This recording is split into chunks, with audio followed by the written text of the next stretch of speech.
watch this topic in Hindi, skip the video to 2 minutes and 53 seconds. Hello everyone, welcome to another episode of Legal Update.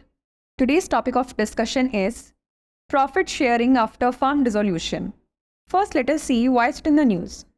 Recently, in the Messrs Crystal Transport Private Limited and another versus A. Fatima, Faridunisa and others, the Supreme Court ruled that an outgoing partner has the right to seek accounts and a share in the profits derived from their share in the assets of a firm if those assets are used by the remaining partners even after dissolution. Let's look at the background of the case. Crystal Transport Service was formed in the 1970s with 4 partners. A suit was filed in 1978 seeking dissolution due to alleged fund diversion without consent. In the preliminary decree, the trial court dissolved the firm and directed accounts to be taken. The 4th defendant, a private company, allegedly took over the firm's assets. The case was appealed, focusing on asset distribution and profits derived post-dissolution. The court observation was as follows. The bench led by former Chief Justice D.Y. Chandrachud with Justices J.B. Pardiwala and Manoj Mishra observed that under Section 37 of the Partnership Act, the outgoing partner is entitled to a share of profits derived from the assets until a final settlement is reached. Let's know more about the Section 37 of the Indian Partnership Act 1932. This section grants an outgoing partner the right to claim a share of profits derived from their share in the firm's assets or to receive 6% annual interest on their share if the remaining partners continue the business without a final settlement of accounts. However, if a contract between partners provides the option for the remaining partners to buy out the outgoing partner's interest and they exercise this option fully, the outgoing partner or their estate is not entitled to further profits. If the terms are not fully met, the outgoing partner retains the right to an account of profits. Let's now discuss a case law related to it. Messrs Great Eastern Energy vs Messrs Jan Irrigation 2010. The Bombay High Court held that after the expiry of the period of tender, no acceptance could be made. The forfeiture of the security deposit amount by acceptance of the tender after the expiry of its validity period and failure of performance by the tenderer was not improper. Before we wrap up, here's a question for you. What happens if a contract gives the remaining partners an option to buy the outgoing partner's share and they comply? Outgoing partner has no further claims. Outgoing partner can claim interest only. Outgoing partner can claim profits only. Or no option for buyout. Send the answer to this question in the comment section. Like, share and subscribe for more such content. नमस्कार, legal update programme में आपका स्वागत है। आज हमारी चर्चा का विषय है फर्म विघटन के बाद लाभ साझा करना। सबसे पहले जान लेते हैं ये चर्चा में क्यों है।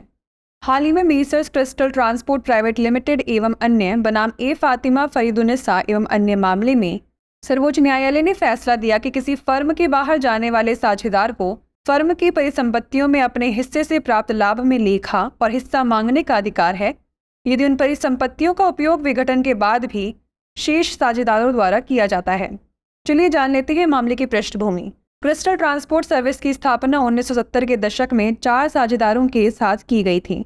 1978 में एक मुकदमा दायर किया गया था जिसमें कथित तौर पर बिना सहमति के धन के दुरुपयोग के कारण कंपनी को भंग करने की मांग की गई थी। प्रारंभिक आदेश में ट्रायल कोर्ट ने फर्म को भंग कर दिया था तथा लेखा जोखा लेने का निर्देश दिया था। चौथे प्रतिवादी, जो एक निजी कंपनी है, ने कथित तौर पर फर्म की परिसंपत्तियों पर कब्जा कर लिया। इस मामले में अपील की गई जिसमें परिसंपत्ति वितरण और विघटन के बाद प्राप्त लाभ पर ध्यान केंद्रित किया गया।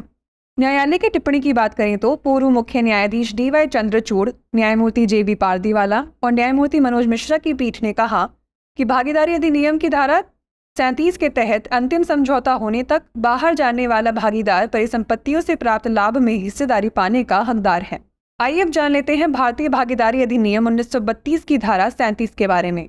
यह धारा किसी बाहर जाने वाले साझेदार को फर्म की संपत्तियों में अपने हिस्से से प्राप्त लाभ का हिस्सा मांगने या अपने हिस्से पर 6% वार्षिक ब्याज प्राप्त करने का अधिकार देती है यदि शेष साझेदार खातों के अंतिम निपटान के बिना व्यवसाय जारी रखते हैं।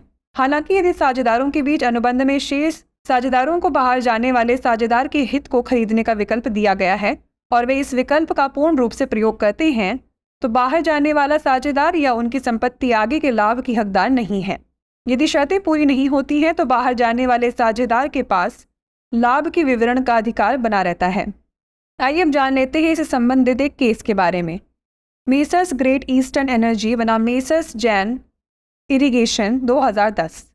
बॉम्बे उच्च न्यायालय ने माना कि निविदा की अवधि समाप्त होने के बाद कोई स्वीकृति नहीं दी जा सकती।